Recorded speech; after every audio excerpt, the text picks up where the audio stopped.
Assalamualaikum warahmatullahi wabarakatuh. Kami dari kelompok 7 akan mempresentasikan hasil diskusi kami yang berjudul Pertumbuhan dan Perkembangan Makhluk Hidup. Mari simak dengan baik. A. Pertumbuhan. Pertumbuhan dalam biologi mengacu kepada perubahan fisik berupa pertambahan ukuran, volume, tinggi, dan massa. Ini terjadi karena selama dalam masa pertumbuhan, sel-sel dalam tubuh makhluk hidup bertambah banyak. Alhasil, jaringan-jaringan dan organ-organ dalam tubuh makhluk hidup pun ikut berubah semakin besar. Pertumbuhan memiliki ciri yang khas, yaitu tidak bisa balik seperti semula. B. Perkembangan. Perkembangan tidak bisa dilihat dengan mata telanjang atau diukur dan ditimbang. Ini karena perkembangan dalam biologi mengacu kepada proses menuju kedewasaan. Karena tidak bisa diukur dan ditimbang, perkembangan cuma bisa diukur secara kualitatif. Selanjutnya, perbedaan pertumbuhan dan perkembangan.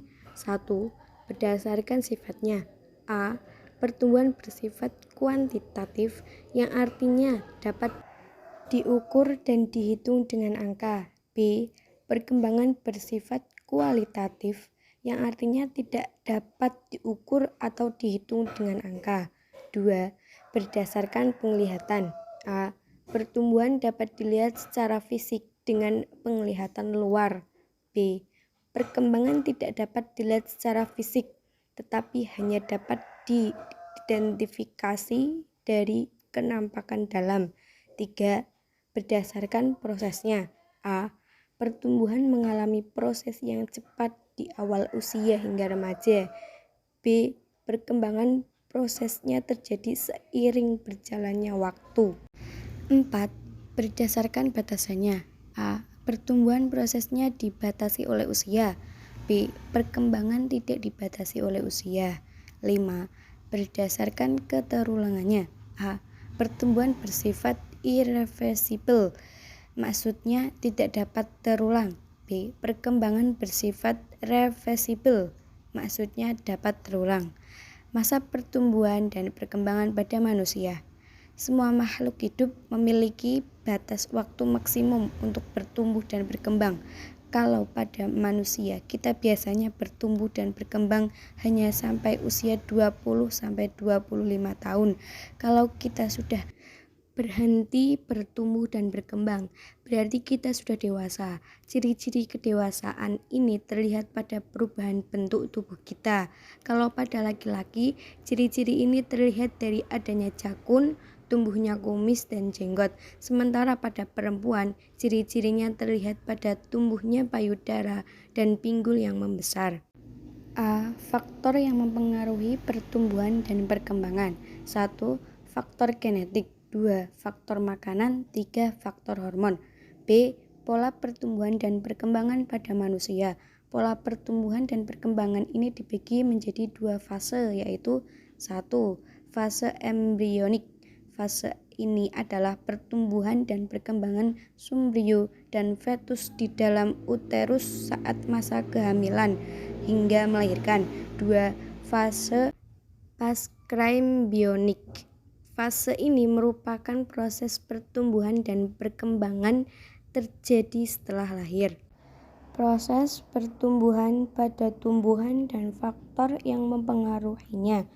Pertumbuhan pada tumbuhan dibedakan menjadi 2 macam, yaitu 1. Pertumbuhan primer. Pertumbuhan primer merupakan pertumbuhan yang terjadi akibat aktivitas jaringan meriestin primer. Titik tumbuh terbentuk sejak tumbuhan masih berupa embrio. Jaringan meristem terletak di ujung batang dan ujung akar. Dampak pertumbuhan primer, akar dan batang tumbuh tambah panjang.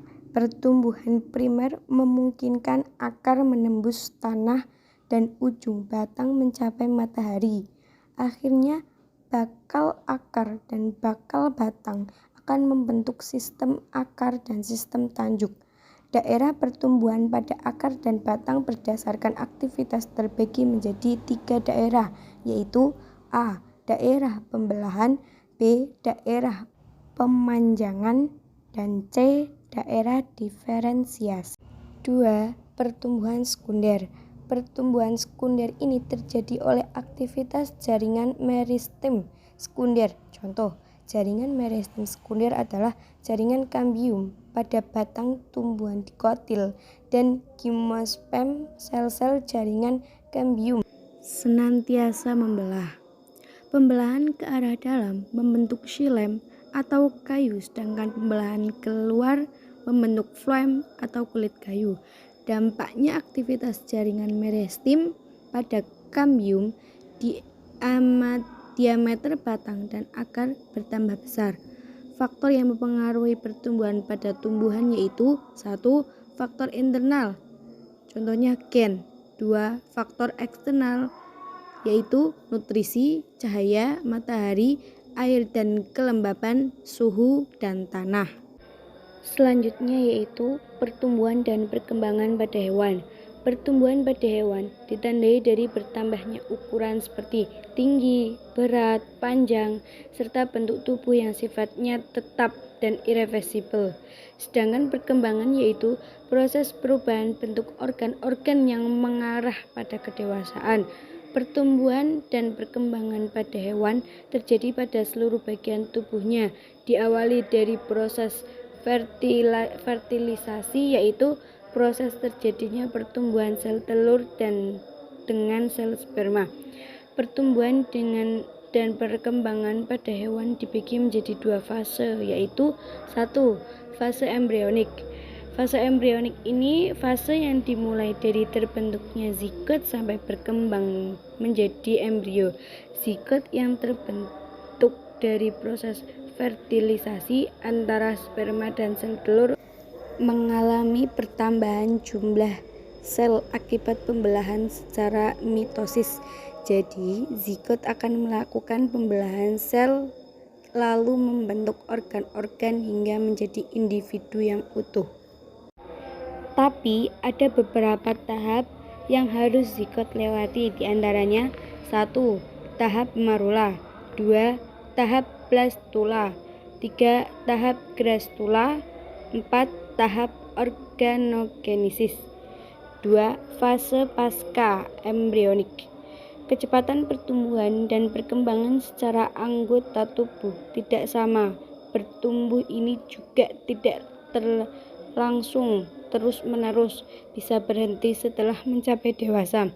Sementara itu, perkembangan dimulai ketika alat-alat kelamin sudah mampu memproduksi sel-sel kelamin atau gamet.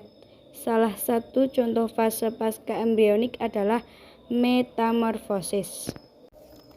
Terima kasih. Wassalamualaikum warahmatullahi wabarakatuh.